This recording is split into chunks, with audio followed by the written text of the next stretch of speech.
is Mrs. Seeger. I picked the book Moto and Me, My Year as a Wildcat's Foster Mom, because I love animals. This is by Susie Esterez.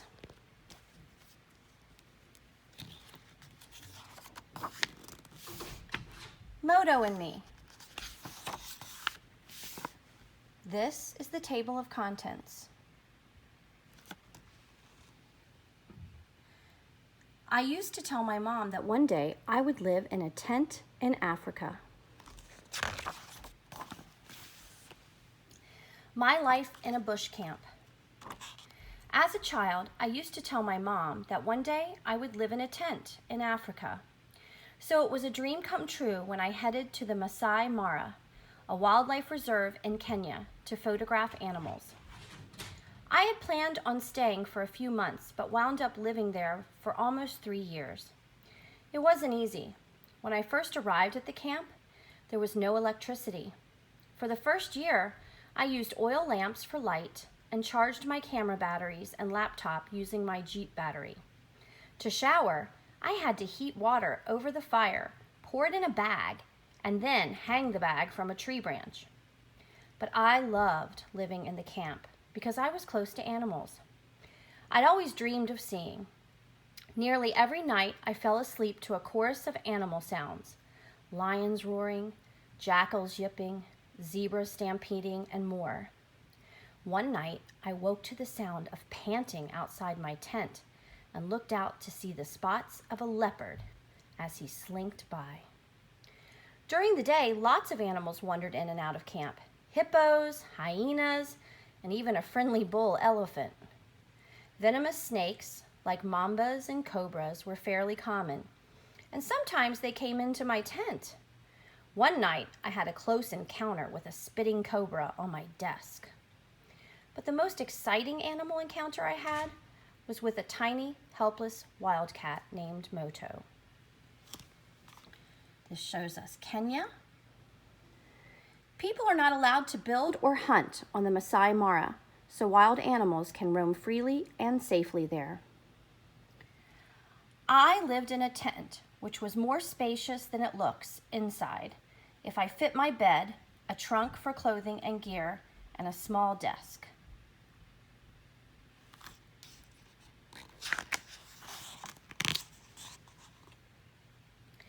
This is Moto at 6 weeks. Meet Moto. Moto is a serval, a type of small spotted wildcat. Servals live in many parts of Africa. Moto's family lived on the Masai Mara's savanna, which is like a sea of grass. Besides servals, the Masai Mara is also home to large African animals like lions, elephants, and giraffes. Huge grass fires are common on the African savanna, especially during the summer when the weather is hot and dry. My story with Moto begins with one of these fires. As flames raged across part of the Masai Mara, animals ran and flew away to escape. But Moto and his siblings were tucked in a nest of grass, waiting helplessly for their mother to return from hunting and rescue them. The kittens were too small and too weak to escape on their own. Moto's mother smelled the smoke and returned to her kittens, one by one. She grabbed them gently in her mouth and quickly carried them away from the fire. All except for Moto. Fires actually help keep the savanna healthy. They kill insect pests and limit the growth of trees, allowing grasses to grow. Moto loses his mom. To move her kittens to safety, Moto's mother had to cross a dirt road. While she was rescuing Moto, the sound of an approaching vehicle startled her. She panicked and accidentally dropped him on the road before dashing off to the side. The vehicle was a Jeep carrying tourists on safari. The driver stopped when he spotted the kitten alone on the road. Moto's mother was probably hiding nearby, waiting for the car to leave so she could go back and get her baby. But the tourists didn't see her. All they saw was a tiny, helpless kitten that seemed to be alone. Wanting to help Moto, they picked him up and drove him to the ranger station. Rangers have the important job of protecting the animals in the reserve. They would know what to do. It took hours for the tourists to reach the ranger station. By that time, the rangers knew there was no way of reuniting Moto with his mother. She would be long gone. Moto was only 2 weeks old when he got separated from his mom. There was no way he could survive on his own. I gave Moto his name, which means fire in Swahili, the language spoken by most people living in the Masai Mara. Serval kittens stay with their mother for 8 to 12 months.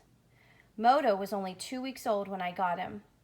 We had a long road ahead. Moto's foster family. The rangers knew I had spent a lot of time studying and photographing cats, including servals, so they asked if I wanted to be Moto's foster mother.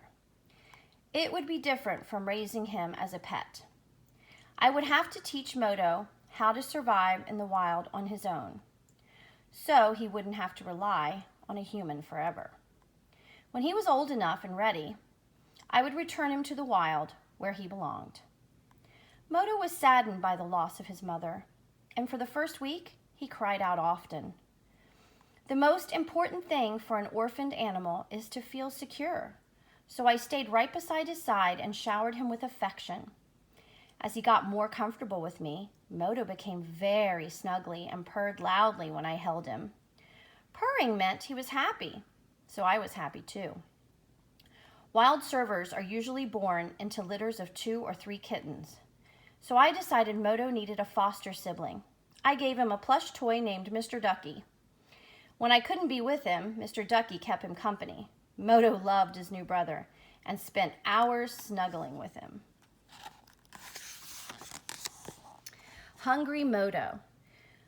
My first big challenge was learning how and what to feed Moto. Baby animals need to be well fed to survive. In the wild, a baby mammal like Moto would drink its mother's milk, which has just the right mix of everything it needs to grow healthy and strong. I managed to get a bottle to feed Moto, but I wasn't sure what should be in the milk. So I did a little research and got advice from the rangers, a veterinarian, and a local wildlife rescuer. I mixed a small formula of cow's milk, egg, fish oil, and vitamins. Moto loved it. When Moto was especially hungry, he drank his milk really fast.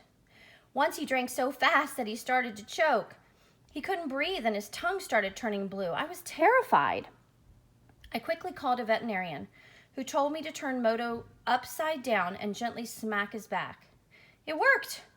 Milk came gushing out of his mouth and he took a huge breath. I hugged Moto until he and I both calmed down. I whispered in his ear that I would always keep him safe. Moto was always hungry. I fed him every few hours. I even woke up a couple of times each night to give him a bottle. Clean kitten, healthy kitten. When Moto arrived, he was covered in fleas and ticks. Since he slept in my bed, I soon had them too. Fleas and ticks bite and can spread disease, so I wanted to get rid of them. Every day, I plucked the tiny parasites out of Moto's fur with my fingers. It took weeks, but I didn't give up until every single one was gone. Several times a day, I bathed Moto with a warm washcloth. This kept him clean, and it was also necessary to help him pee and poop. Kittens that young cannot go to the bathroom on their own. When their moms clean their bottoms, the feel of her warm, wet tongue tells their bodies that it's time to go. The warm washcloth I used on Moto worked like a mother's tongue and helped him go. After his bath, I always brushed Moto's fur using an old toothbrush. It was the perfect shape, size, and texture. It felt like a mother serval's rough tongue. A warm washcloth not only helped Moto to go to the bathroom, it kept him squeaky clean too. Moto couldn't get enough of the toothbrush.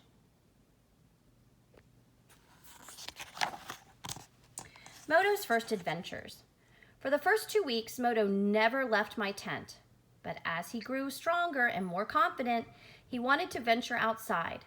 I always kept a close eye on him to make sure he was safe. Moto was shy but curious about the natural surroundings.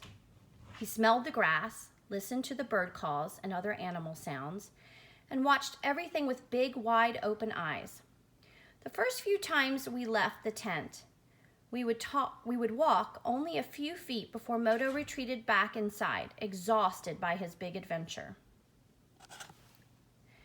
Moto learned about the world around him by sniffing, listening, watching, and climbing. It wasn't long before he was eagerly exploring far from my tent. If a noise frightened him or he lost sight of where I was, Moto would call out to me. His call sounded like a short, loud meow. I'd return his call by saying, "Moto," and he would answer back. Calling back and forth is how serval mothers and their kittens communicate when they cannot see each other in the long savanna grass. Hearing Moto call for me felt good. I felt as if he saw me as his mother, and I knew I was creating a strong bond with him.